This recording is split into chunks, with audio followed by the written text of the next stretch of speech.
Ladies and gentlemen, welcome to the channel. Today I'm going to show you how you can transfer money from Revolut to ING or ING Bank. Okay, so let's jump in. First thing we need to do is open the Revolut app, and we need to locate the Payments tab on the bottom navigation menu. Let's go and click the plus icon on the top right hand side of the screen. This will allow you to begin adding your ING account. Choose Bank Recipient. From the options to set up your ING account details, enter the account details.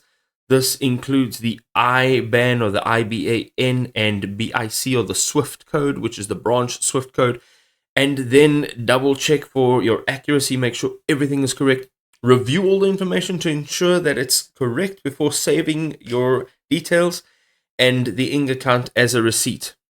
Okay, next you need to select the currency and amount. So make sure that you are within this area now. And then you need to tap the send button to begin processing your transfer. Right, then you need to track your progress. So you can monitor this transfer status directly within your Revolut app. Make sure that you are monitoring it so that you know when it becomes available in your ING account.